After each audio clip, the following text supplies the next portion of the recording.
Social value. Is your business really doing as much as it can? In this video, we're going to talk about where social value came from, why it matters and how it can be used to make a difference. And we mean a real difference, not just ticking a box. It might be more simple than you think. Ready? Let's start at the beginning.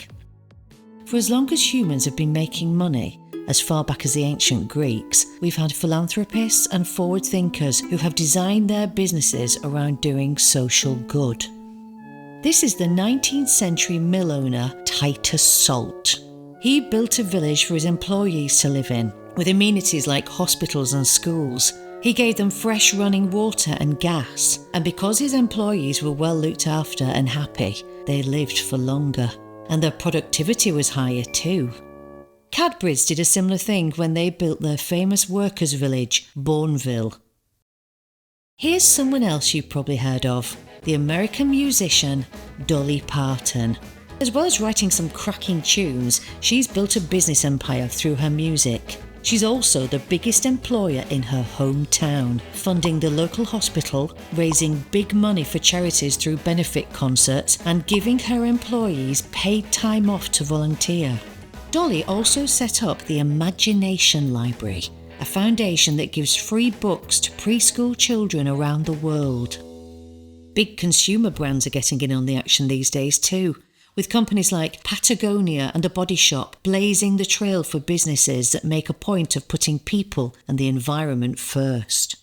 All these people and organisations, and many, many more you've never heard of, have designed their whole businesses around doing more good than harm. And they've shown us it doesn't have to be a choice between people and profit. You can have both.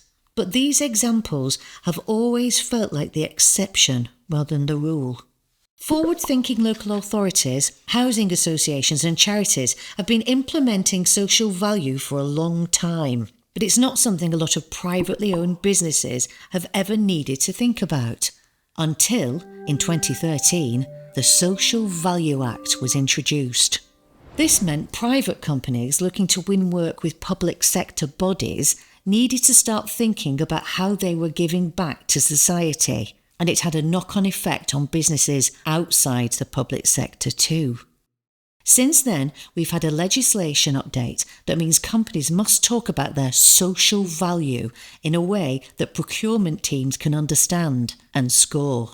If you're running a busy business, that's a lot to get your head around.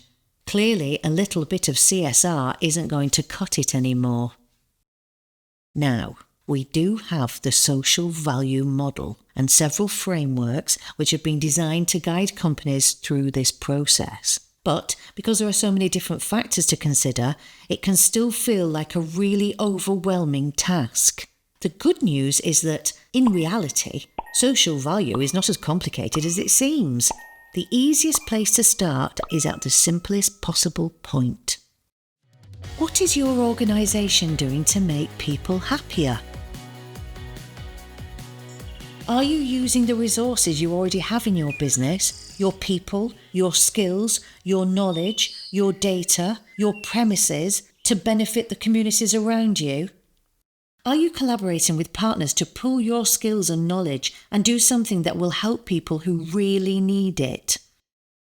Are you making business decisions that prioritise making a positive impact on the people inside and outside of your organisation? Once you've got a joined-up social value strategy that aligns with your unique business, vision and values and has genuine benefit for people, then it's time to start thinking about how it fits into what the frameworks and procurement teams are asking for. Definitely not the other way around. Let's look at some examples. One UK developer decided to prioritise homelessness as their cause. Once they made that commitment, they carried it across their entire business. They run training schemes for people experiencing homelessness to get them into paid work.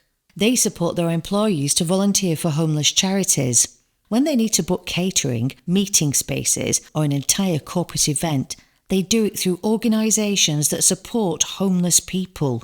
Their aim is that every decision made in the business asks the question, How is this helping a homeless person? The clarity and scope of their vision has meant that they can make a much bigger impact than if they'd run a few initiatives here and there for charities of the month. It means everyone who works for them knows exactly what they stand for at every level of the business, and staff are more motivated to get on board because they know how much of a difference they can make. Or how about looking at how your existing people, skills and products can be repurposed to make a positive impact? A music practice space in Leeds called the Old Chapel realised most of its customers wanted to rehearse in the evenings, leaving their facilities empty for most of the day. So they started to offer the space to community groups for free. This way of operating became so successful that they formalised it by establishing Leeds Music Trust, a charity that helps people across the city access music as a way of improving their lives. They built something amazing just by thinking, what have we got that other people might need? So how can your business get better at this? Where do you even start? Here are the 4 simple steps that might help you move forwards. Number 1, align. Join up your social value strategy with what your business stands for. What's your mission? Where can you make the difference? Your social value activities should make sense in the context of the work you do. 2, connect. Get people on board at every level of the organisation. Your employees, your customers, and your partners too. Decide on the plan and what part everyone has to play. 3, act. Don't just talk about it. Work together to make good things happen and keep moving. And not forgetting 4, improve. Keep monitoring and reflecting on how well you're doing and keep working to make it better. And then the cycle goes round again and again until social value is just part of how things get done. If we're going to make big, bold steps towards inclusive growth, we need a big, bold approach that goes deeper than surface level. Is your business doing enough? What do you think?